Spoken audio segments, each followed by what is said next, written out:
Bonjour et bienvenue dans la leçon sur la tension électrique.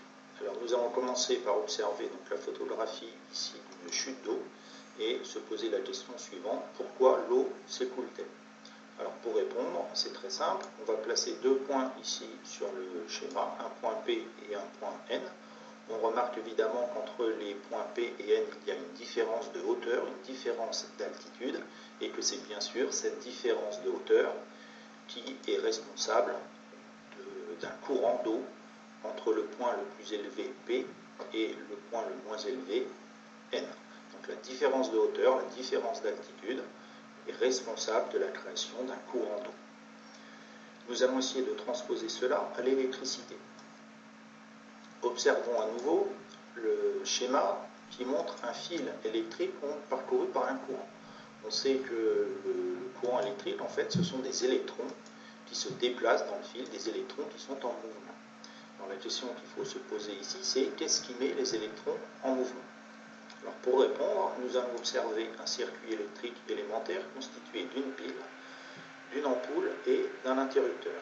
Et tout comme on l'a fait pour la chute d'eau, on va placer sur ce circuit deux points, P et N, de part et d'autre de la pile.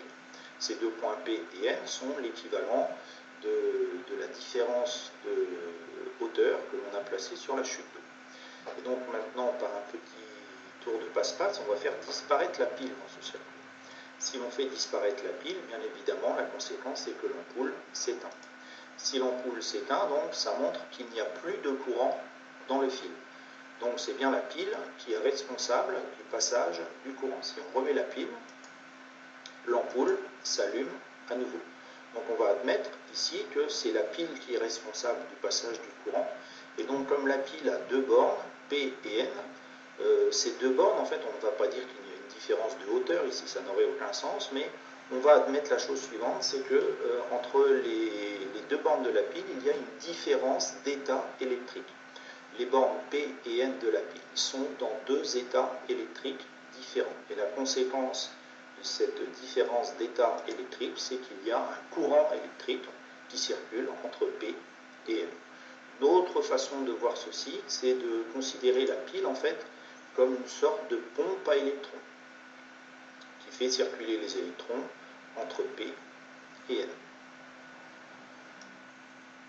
Donc ce qu'il faut retenir ici, et cela constitue la définition de la tension, c'est que pour qu'un courant électrique circule dans un circuit, celui-ci doit contenir une pile, d'une manière plus générale un générateur, chargé de maintenir une différence d'état électrique entre ces bornes. Et cette différence d'état électrique, c'est elle que l'on nomme tension. La tension va se noter par la lettre grand U et va se mesurer en volts de symbole grand V.